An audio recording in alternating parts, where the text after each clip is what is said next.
तो hi friend, कैसे हो? आई होप कि आप लोग अच्छे होंगे। आपके यूट्यूब चैनल इसके क्लास में दोस्तों हम स्वागत करते हैं। आज लेकर आए हैं प्रैक्टिस सेट जीएस। ओके, आज प्रैक्टिस सेट यानी कि सारे जीएस मिक्स रहेंगे इसमें। आपको इसमें हम 25 क्वेश्चंस का सेट कराने वाले हैं।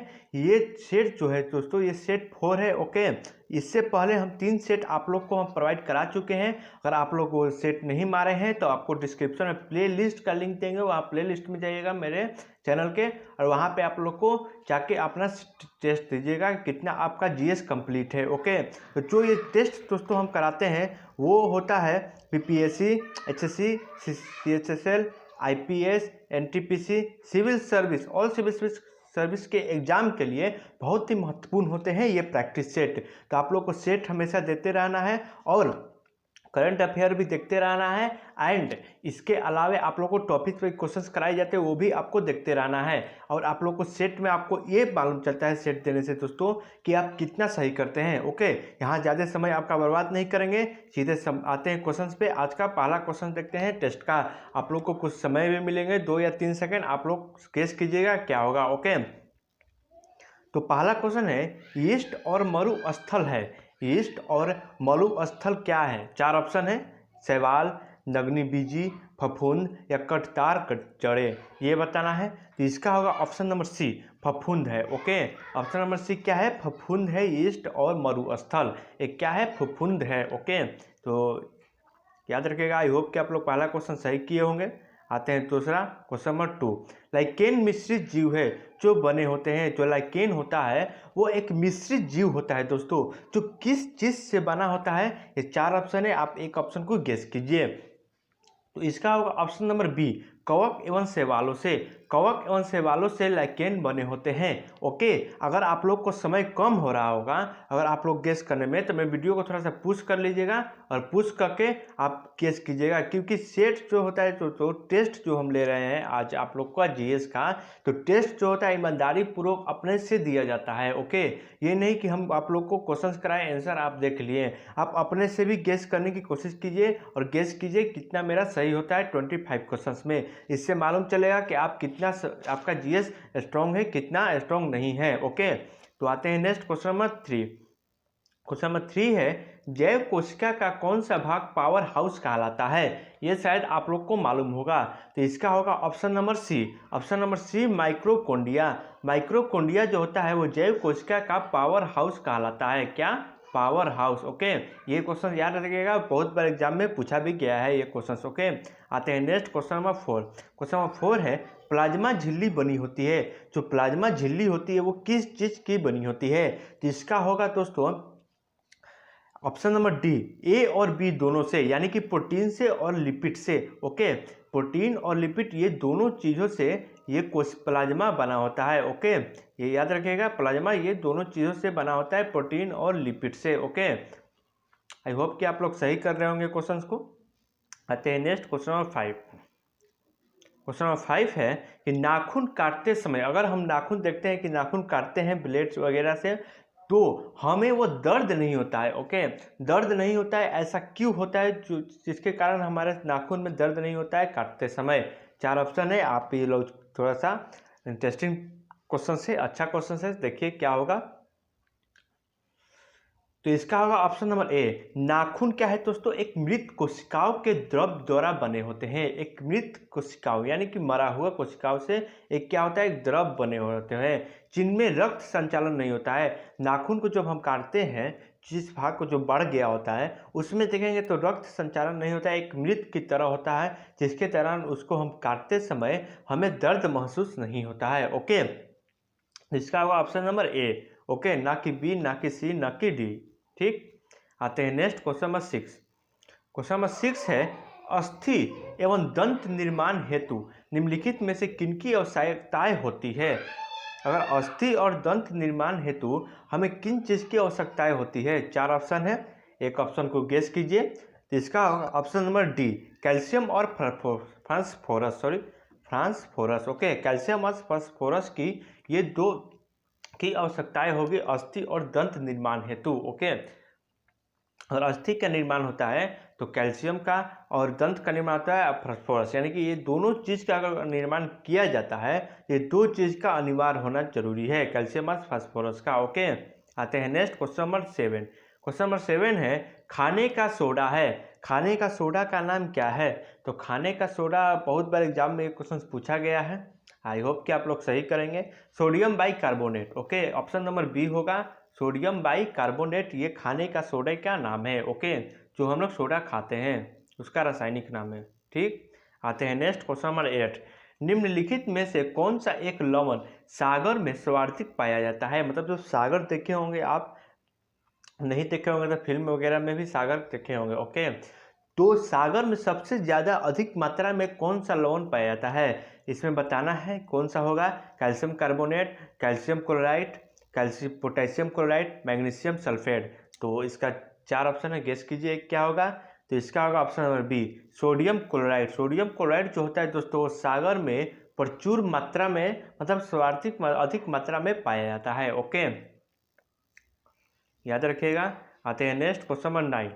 क्वेश्चन नंबर 9 है, स्वदेश दर्शन योजना के तहत देश में नियोजन एवं प्राथमिकता के आधार पर कितने विषय आधारित सर्किट का विकास किया जाना है, ये बताना है। तो इसका होगा ऑप्शन नंबर सी 15। कितने? 15। स्वदेशी दर्शन योजना के तहत देश में नियोजन एवं प्राथमिक के आधार पर टोटल 15 विषय आधारित सर्किट का विकास किया जाना है। कितना? 15। ओके, आते हैं next question number 10। I hope कि दोस्तों आप क्वेश्चन सही कर रहे होंगे। अगर आप लोगों को क्वेश्चन अच्छा लगे और मेहनत अच्छा लगे मेरा, तो चैनल को भी सब्सक्राइब कीजिएगा और बेल घंटी को भी दबा दीजिएगा और दोस्तों मित्रों में भी शेयर जरूर कीजिएगा। ओके, तो 10 नंबर क्वेश्चन है दोस्तों, सिंधु से पाटलिपुत्र तक जाने वाली मार्ग का उल्लेख किसने किया है? मतलब सिंधु से जब पाटलिपुत्रा तक जाने वाले जो मार्ग है उसका उल्लेख किसने किया है? सिकंदर ने, मेगास्थनीज ने, फाहियान ने या कौटिल्य ने? तो इसका होगा ऑप्शन नंबर बी मेगास्थनीज ने ये इसका उल्लेख किया है। ओके, इनका नाम याद रखिएगा, मेगास्थनीज। सिंधु से पाटलिपुत्र जाने का मार्ग का उल्लेख किया है। दोस्तों एक चीज़ आपको बता रहे हैं, जो जीएस होता है दोस्तों, अगर आप लोग को, आप बहुत सारे इसमें टेस्ट दे रहे होंगे दोस्तों, तो आप लोग को याद नहीं होगा। ओके, तो आप लोग सोचे कैसे कैसा क्वेश्चन इसमें डाला है, हमें याद नहीं है। तो ऐसा क्वेश्चन अगर रियल में आप पढ़ना चाहते हैं तो आप समझ सकते हैं कि कंपटीशन कितना हाई लेवल हो गया। हाल ही फिलहाल में बिहार पुलिस का भी एक रिजल्ट आया था, 80-82 उसका कटअप गया है, 85 तक की कटअप गया है। तो आप सोच सकते हैं तो जीएस कितना स्ट्रॉन्ग हो गया है। आपको क्या करना है, रिपीट जो याद है वो क्वेश्चन नहीं देखना है, जो हमको याद नहीं है वो क्वेश्चन देखना है। क्योंकि एग्जामिनर जो होता है, जो क्वेश्चन सेट करने वाला होता है, वो ये चीज़ देखता है कि हम नया क्वेश्चंस कहाँ से निकालें। ओके, वो नया क्वेश्चंस खोजता है और नया क्वेश्चंस डालने की कोशिश करता है अधिक से अधिक एग्जाम में। ओके, तो हम लोग को भी क्या करना है, हमेशा यही चीज़ फोकस करना है कि नया क्वेश्चन जो भी दिखे ऊपर बहुत जोर से फोकस करना है, बहुत अधिक फोकस करना है। अगर नया क्वेश्चंस मिले तो जो क्वेश्चंस हमको याद ना हो वो क्वेश्चंस हमको देखना है। ओके, तो इससे क्या होगा, तो आपको जीएस कंप्लीट होगा और एग्जाम भी आप कंप्लीट मार्कर आएंगे, आपका रिजल्ट भी आएगा। ओके, तो यहाँ आप लोग अगर आप लोग को यहाँ आप देखते हैं और कितना सही करते हैं, ठीक है, 25 क्वेश्चन हम दे रहे हैं, आप कितना सही करते हैं वे हम देख रहे हैं। ओके, आप कमेंट बॉक्स में मेरा बताइएगा कितना सही करते हैं आप, इससे हमें मालूम चलेगा कि हम मेरे क्वेश्चन का लेवल किस टाइप का है। ओके, तो इसका होगा ऑप्शन नंबर मेगास्थनीज, इसका हम बता ही दिए आप लोग को, मेगास्थनीज होगा। ठीक, आते हैं नेक्स्ट क्वेश्चन नंबर 11। अगर आप लोग को रिवीजन के लिए पीडीएफ चाहिए तो इसका टेलीग्राम ग्रुप का हम लिंक देंगे, उसमें ज्वाइन हो जाइएगा। इसके क्लासेस का टेलीग्राम ग्रुप है, वहाँ पे आप लोग को इसका पीडीएफ भी प्रोवाइड करा दिया जाएगा। ओके, तो 11 नंबर क्वेश्चन है दोस्तों कि मुगल सम्राट जहांगीर ने निम्न में से किस इंग्लिश खान की उपाधि दी है, ये बताना है। तो इसका होगा option number C William Hawkins. Okay, William Hawkins की उपाधि दी है। ओके, मुगल सम्राट जहांगीर ने निम्न में किस इंग्लिश खान मतलब वो इंग्लैंड के थे, वो थे विलियम हॉकिंस को उपाधि दी है। ओके, आते हैं next question number 12। Question number 12 है, एक डच पर्यटक जिसने जहांगीर के शासनकाल का मूल्यवान विवरण दिया है, वो था, एक डच था। ओके, वो जहांगीर के बारे में, उनके शासनकाल के बारे में बहुत ही विस्तार से बताया है। वो कौन थे, उनका नाम बताना है। तो इसका होगा option number A, Francisco Pelsaert. Okay, Pelsaert थे। ओके, फ्रांसिस्को पेलसट, इनका नाम याद रखिएगा, फ्रांसिस्को पेलसट। ओके, ये एक डच थे और ये जहांगीर के बारे में, उनके शासनकाल के बारे में विस्तार से बताए हैं। आते हैं next question number 13। Question number 13 है, एटामुद्दौला का मकबरा आगरा में किसने बनवाया था? एतमादुद्दौला। ओके, एतमादुद्दौला, थोड़ा सा नाम टेढ़ा है लेकिन थोड़ा 2-3 बार रिपीट कीजिएगा तो आपको याद हो जाएंगे। ओके, इसका मकबरा है कहाँ पे? आगरा में है। कहाँ पे? आगरा में है। ये भी क्वेश्चन पूछेगा यहाँ से, तो ये किसने बनवाया, ये क्वेश्चन यहाँ पूछ रहा है। तो इसका होगा option number C. Option number C, Nurjahan ने इनका मकबरा आगरा में बनवाया था। ओके, तो इनका नाम याद रखिएगा, नूरजहां। आते हैं next question number 40। Question number 40 है, जेजा कफुक्ती प्राचीन नाम है। जेजा कफुक्ती का प्राचीन नाम क्या है, ये बताना है। तो इसका होगा ऑप्शन नंबर बी, बुंदेलखंड का। ओके, बुंदेलखंड इसका प्राचीन नाम है। ओके, ओल्ड नाम, यानी कि ओल्ड नाम इनका क्या है? बुंदेलखंड, जेजा कफुक्ती का। ओके, आते हैं next question number 50। Question number 50 है, अलाउद्दौला का संबंध थे। अलाउद्दौला का संबंध किससे था? तो इसका होगा option number C. Option number C, Mahoba से। किसके? महोबा से संबंध था अलाउद्दौला का। ओके, आई होप कि आप लोग क्वेश्चन सही कर रहे होंगे। आते हैं नेक्स्ट क्वेश्चन नंबर 16 है, महान जैन विद्वान हेमचंद्र किसकी सभा को अलंकृत करते हैं, वो बताना है। अलंकृत करते हैं किसकी सभा को? तो आप अपने से भी गेस कीजिए, क्वेश्चंस को सॉल्व करने की कोशिश कीजिए। तो इसका होगा option number C, Jaisingh Siddhraj. Okay, Jaisingh Siddhraj का ये तो अलंकृत करते थे। ओके, जो थे ये विद्वान हेमचंद्र जो थे, वो इनकी सभा, मतलब जयसिंह सिद्धराज को इनकी सभा को अलंकृत करते थे। ओके, आते हैं नेक्स्ट क्वेश्चन नंबर 70। एलोरा गुफाएं का निर्माण किसने करवाया था? ये तो बहुत ही सिंपल क्वेश्चन है, कोई भी क्वेश्चन ये बता दे सकता है। कोई भी स्टूडेंट अगर वो पढ़ता होगा तो ये क्वेश्चन बहुत बार आसपास, आप क्विज वगैरह में जा रहे होंगे तो वहाँ पर भी, और बहुत सारे एग्जाम भी दिए होंगे तो वहाँ पर भी क्वेश्चन बहुत सारे पूछा गया है। तो एलोरा की गुफाएं का निर्माण जो करा था वो ऑप्शन नंबर सी, राष्ट्रकूटों ने। किनका ये क्वेश्चन सही हुआ है वो कमेंट बॉक्स में हमको बताइएगा कि क्वेश्चन नंबर 17 का कौन कौन स्टूडेंट सही किया है। ओके, तो इसका होगा राष्ट्रकूटों ने इनका निर्माण करवाया था। आते हैं next question number 18। Question number 18 है, भारत के स्वतंत्रता के समय इंग्लैंड के प्रधानमंत्री कौन थे? जब भारत में स्वतंत्रता हो रहा था, स्वतंत्रता मिल रहा था, तो उस समय इंग्लैंड के प्रधानमंत्री कौन थे? ये भी बहुत ही अच्छे क्वेश्चंस हैं, ऐसे क्वेश्चंस एग्जाम में आते हैं आपके। इसका होगा ऑप्शन नंबर बी, क्लीमेंट एटली। कौन? क्लीमेंट एटली। ये जो थे इंग्लैंड के प्रधानमंत्री कब थे? जो भारत स्वतंत्रता के समय, भारत में जब स्वतंत्रता हो रही थी उस समय के इंग्लैंड के प्रधानमंत्री क्लीमेंट एटली थे। ओके, तो इनका नाम याद रखना है आप लोग को। आते हैं नेक्स्ट क्वेश्चन नंबर 19, यानी कि कौन सी योजना भारतीय स्वतंत्रता का आधार बनी है, ये बताना है। मतलब भारतीय स्वतंत्रता का आधार कौन सी योजना बनी है? तो ये भी क्वेश्चन अच्छा है, एग्जाम में ऐसा क्वेश्चन पूछता है।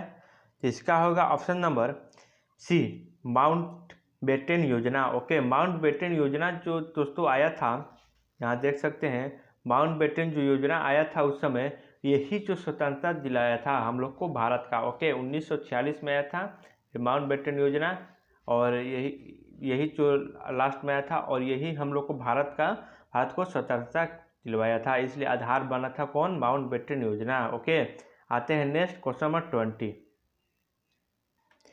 तो आते हैं 20 क्वेश्चंस को देखते हैं। 20 नंबर क्वेश्चन है, भारत के विभाजन से संबंधित माउंटबेटन योजना की सरकारी तौर पर घोषणा कब हुई थी? ये बताना है, मतलब सरकारी तौर पर घोषणा कब हुई थी माउंटबेटन योजना की? तो ये हुआ था ऑप्शन नंबर सी, 3 जुलाई 1947 ईस्वी में। आया था 1946 ईस्वी में, लेकिन सरकारी तौर पर घोषणा हुआ था 3 जुलाई 1947, यानी कि ये भी डेट इंपॉर्टेंट है, यानी कि 3 जुलाई, ये याद रखिएगा। ओके, 3 जुलाई 1947 सरकारी तौर पर इसकी घोषणा हुआ था। आते हैं next question number 21। Question number 21 है, निम्नलिखित में से कौन सा विद्युतीय चुंबकीय विकिरण टेलीविजन के दूरस्थ नियंत्रण के लिए प्रयोग में लाया जाता है?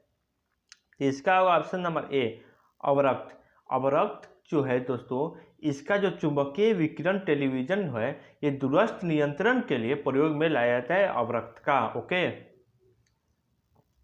आई होप कि आप लोग सही कर रहे होंगे क्वेश्चंस। आते हैं नेक्स्ट क्वेश्चन नंबर 22। 1 किलोवाट घंटा का मान होता है, ये भी बहुत बार कुछ पूछा हुआ क्वेश्चन है। इसका होगा ऑप्शन नंबर ए, 1 किलोवाट बराबर 3.6 इक्वल टू 10 टू पावर कितना होगा, 10 टू पावर 6। ओके, यहाँ थोड़ा सा गलती हो गया है टाइपिंग में, यहाँ 6 कर लीजिएगा। ये यानी कि 3.6 गुना 10 टू पावर 6 जूल होगा। ओके, तो इसका 1 किलोवाट घंटा बराबर कितना होता है, ये याद रखिएगा अंक, 10 टू पावर 6, ये भी याद रखिएगा 3.6। ओके, तो आते हैं नेक्स्ट क्वेश्चन नंबर 23। डायनेमो का कार्य क्या है? डायनेमो का कार्य क्या है, मतलब ये काम क्या करता है डायनेमो? तो इसका होगा ऑप्शन नंबर सी, यांत्रिक ऊर्जा को विद्युत ऊर्जा में, विद्युतीय ऊर्जा में क्या करता है, बदल देता है, मतलब कन्वर्ट कर देता है।